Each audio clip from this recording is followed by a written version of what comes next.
This is the VOA Special English Economics Report. Representatives of the International Monetary Fund and the World Bank met in Washington in late April. This was the last time Robert Zoellick attended the spring meetings of the two organizations as the World Bank president. Earlier, Jim Yong Kim was officially chosen as the bank's 12th president. Mr. Zoellick said developing countries are now engines of growth. Developing countries have provided 2/3 of global growth over the past 5 years, he said. But he added that many developing nations still face big problems. He said all members need to work together better for their common interest. The United States traditionally chooses the World Bank head, and Europe chooses the IMF chief. But developing nations want more influence. The World Bank is a development agency. The IMF supports monetary cooperation and provides loans. IMF chief Christine Lagarde announced that the fund had received promises of over $320 billion to help nations in trouble. She also said developing nations need to do more to support their emerging markets. They too have to address some of their issues, she said.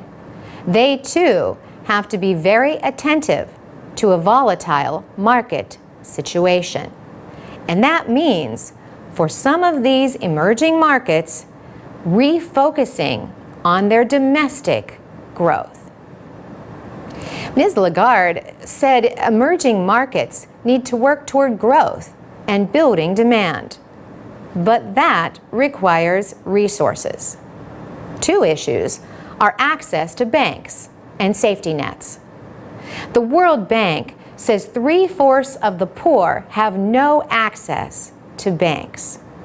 That means no savings in their communities to finance growth. The problem is greater for women.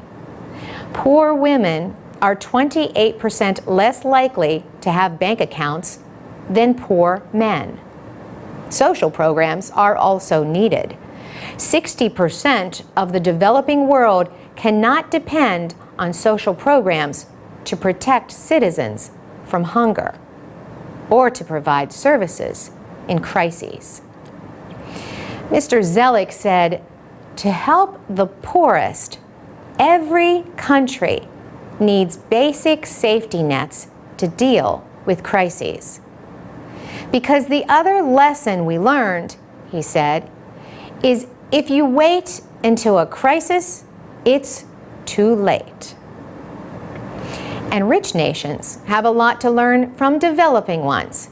Mr. Zoellick said programs in Brazil and Mexico are not costly, but help millions. Finally, the World Bank Group welcomed its newest member, South Sudan. The nation received its first grant of $9 million. The money is to help create jobs and provide financial services. For VOA Special English, I'm Carolyn Presutti.